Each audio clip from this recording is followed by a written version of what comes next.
और मौलवियत से दूरी का नतीजा है, यह मजहबी मिजाज से दूरी का नतीजा है। वो मुसलमान हमारे भाइयों कोई गैर नहीं थे, लेकिन दिमाग में एक सोच आई बस यूनान जाना है।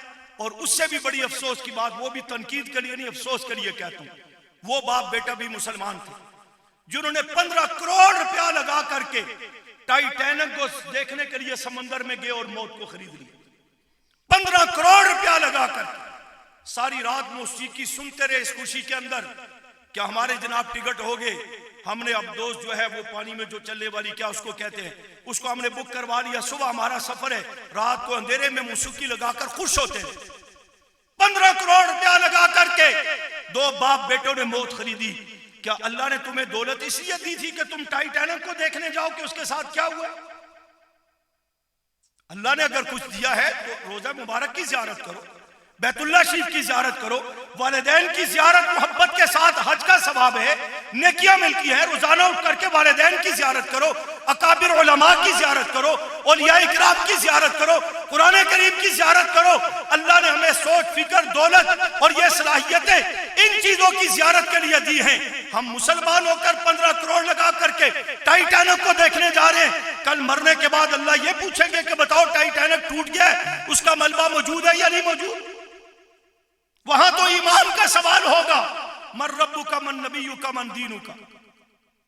जब इधर निस्बत होगी, रुख होगा, तो तब जवाब दे सकेंगे ना। वरना अच्छा खासा मुसलमान दीनदार, जब आपको पता है कोई हादसा पेश आ जाता है, उसको दुआएं भी भूली होती है और अल्फाज भी भूले होते हैं, बड़ी मुश्किल से फिर ख्याल आता है कि मैं ये पढ़ूं ताकि अल्लाह मेरे लिए बेहतरी करे। तो कब्र में तो वैसे ही आवाज बागता होंगे, कुछ किया होगा तो जवाब दे सकेंगे ना।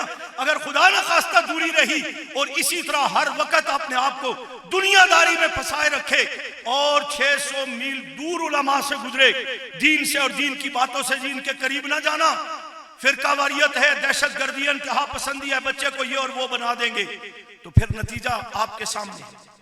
इसलिए मेरे भाइयों, ये जो शहीनों की बात हो रही थी, इस पे मार्च करना चाहता हूं।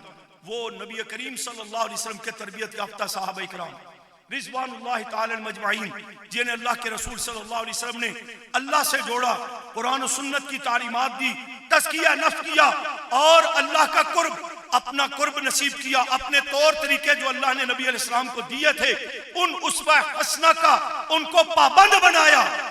तो आप देख सकते हैं 13 साल मक्का में मार खाने वाले 116 या 17 की तादाद है, और दुश्मन मक्का में बैठकर कह रहा है कि यह दीन आपका मक्का से बाहर नहीं जाएगा।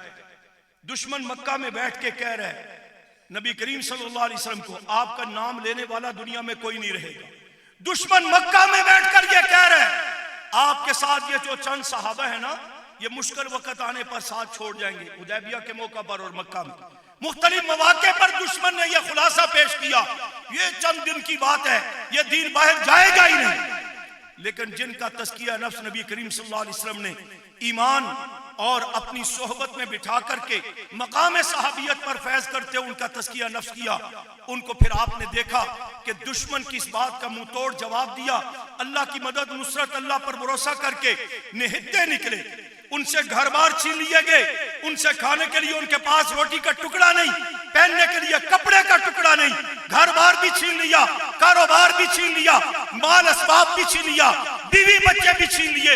बज़ाहिरन उनको मक्का से निकाल कर वो मुतमईन हो गए कि बात खत्म होगी, मसला खत्म हो गया। लेकिन आपने देखा थोड़े ही अरसे के बाद वो 313 की तादाद में जब बदर में जाते हैं तो 1000 मुसल्ला काफरों को नाकों के चने चबवाते हैं। वही सहाबा जब 750 की तादाद में ओहद के मैदान में जाते हैं तो 3000 काफरों को, मुसल्ला ताकतवर काफरों को दुम दबाकर भागने पर मजबूर करते हैं। उनके बड़े बड़े सरदारों को जहन्नम वासिल किया जाता है या गिरफ्तार करके लाकर नबी करीम सल्लल्लाहु अलैहि वसल्लम के कदमों में लाकर डाल दिया जाता है।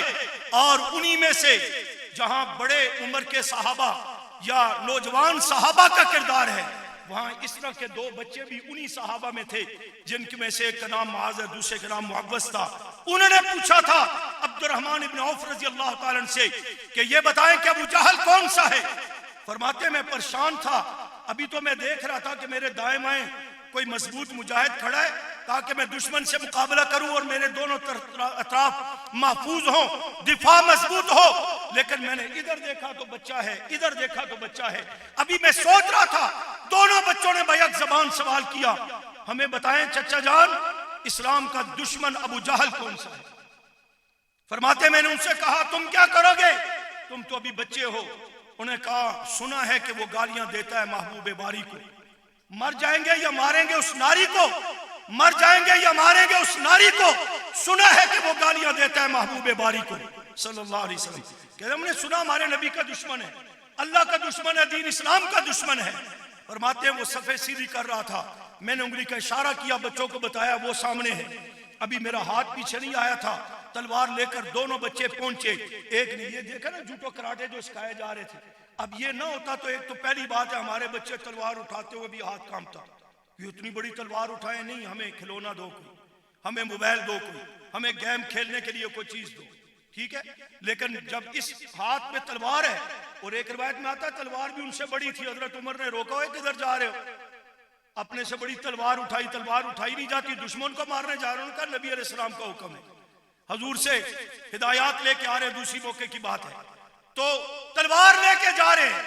अब ये जो गुर सिखाए जा रहे थे ना, वहां जाकर वो बच्चे थे सोच में पड़ जाते, इतना बड़ा कदामत जसामत और इतने बड़ी सवारी पर वो ऊपर बैठा है, एक दूसरे को देखते रह जाते, क्या करे कैसे मारे, हमारा तो हाथ वहां नहीं पहुंचता, तलवार न वहां नहीं पहुंचती, क्या करें। लेकिन उनको तरबियत नबी अलैहिस्सलाम की सोहबत से थी, अल्लाह ने जज्बे दिया थे। जाते ही एक ने सवारी पर वार किया, वो सवारी गिर गई, अबू जहल नीचे गिरा, दूसरे ने उसके गर्दन पर सवार करके उसके टुकड़े कर दिए। यह है जज्बा जो मुसलमानों को दिया गया है, यह है जिहाद, यह है गैरत ईमानिया की सोच। और फिर जवाबी वार में एक बच्चे का बाजू कट गया है। आज तो जरा सा कांटा लग जाए तो बच्चा 3 दिन स्कूल नहीं जाता, मां को कहता है मेरी पट्टी बांधो, मुझे दर्द हो रहा है, मैंने नहीं जाना, चीखता चिल्लाता है। उस बच्चे की बाजू कटी हुआ, थोड़ा सा चमड़ा रह गया,